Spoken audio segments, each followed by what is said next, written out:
I never imagined my quiet Saturday morning would spiral into a full-on circus, starring my own screaming voice, Karen's shiny SUV, and a realtor clutching a clipboard like it was a riot shield.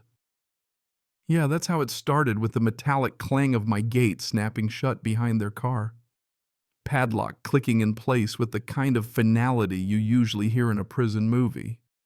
The realtor just froze, one foot on my porch, while Karen rolled down her window and barked, "You can't just trap me here. This property's mine to show." There I was, barefoot in flannel pajama pants, holding up my own freshly painted sign. "Private property not for sale," red letters screaming louder than I ever could, and I yelled right back, "Oh, you're not leaving until the cops get here." You ever have one of those moments where your life just tips sideways and suddenly you're the main act in a crazy neighborhood showdown? That was mine. Two hikers stopped to film, whispering like kids on a field trip, while I stood there, hands shaking with fury and disbelief. Just like that, my peaceful little cabin became a battlefield. But let me back up a sec, because this mess didn't come out of nowhere. 3 weeks earlier, it all started with a single knock on my door. I remember it was a blue sky afternoon, me minding my business, thinking Karen's big syrupy wave was just some friendly neighbor routine. She had that suburban socialite vibe, like a city cat pretending to be a lion out here in the pines, and I honestly thought she was harmless. But behind that smile was a woman who believed that if she wanted something, it was already hers, paperwork be damned. The first time she hinted at buying the cabin, I told her no politely. This place wasn't just walls and a roof. It was my escape after a brutal divorce, my quiet spot to breathe again. She gave my cabin that hungry look and shrugged it off with a "just asking." I thought it was over. But 2 days later, a couple in hiking boots showed up, asking what year the cabin was built, said they'd seen it listed online. I laughed, thinking it was a mistake, but their faces said otherwise.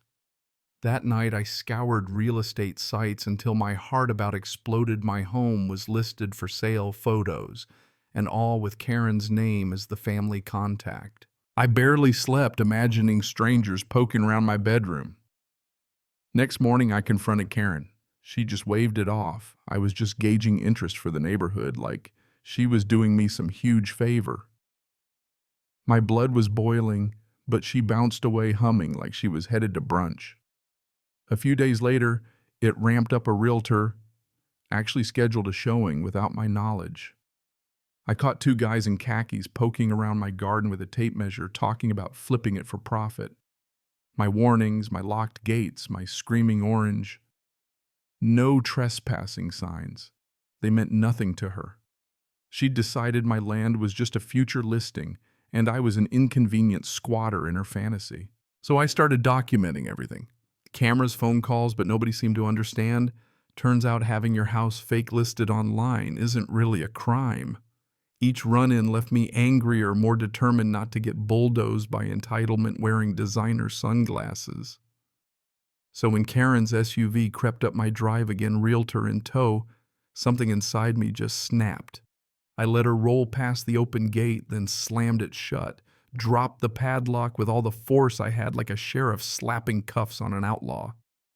I stormed out, holding my sign, finally finding my voice after weeks of being steamrolled. The realtor panicked, muttering about miscommunication, but Karen doubled down, shouting she had every right to show buyers around. That's when a crowd gathered, hikers, recording my own rage echoing off the trees. Finally, for once, Karen looked unsure.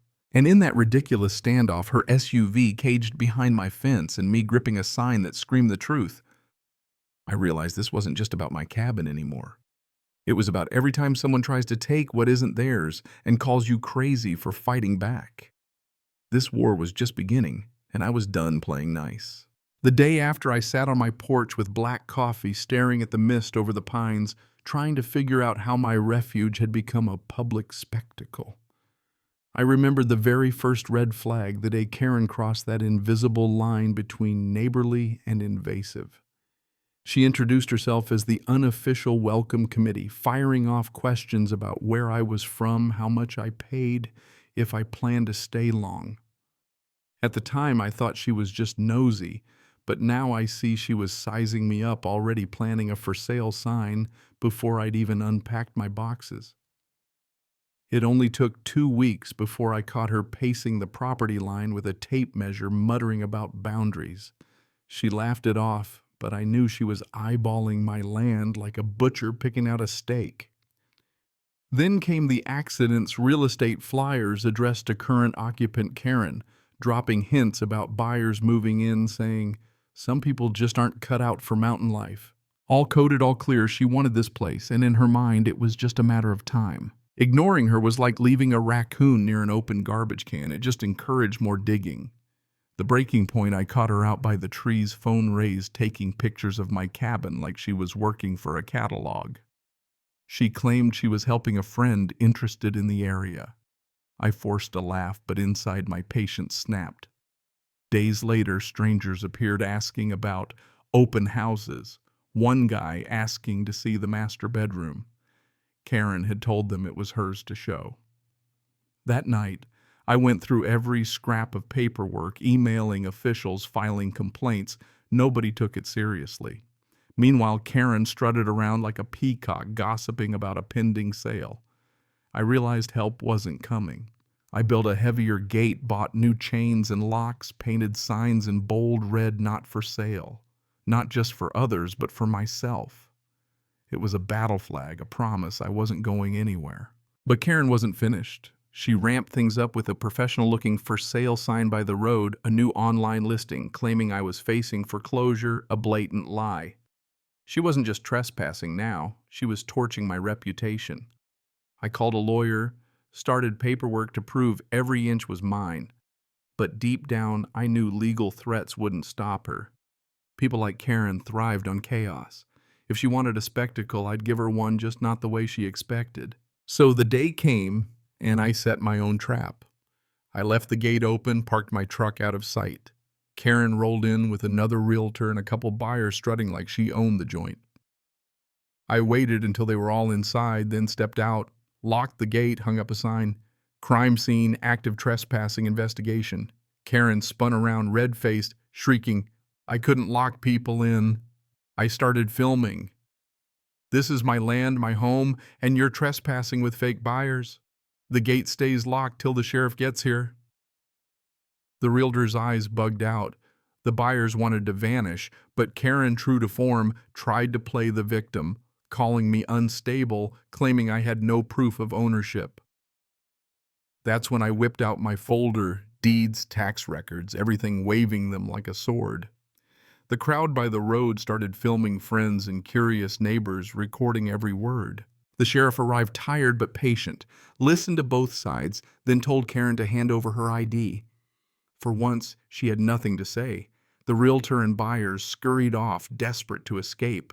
The officers took statements, and as Karen was escorted back to her SUV with a stern warning, I felt a flicker of victory, but her glare as she drove away said she wasn't done.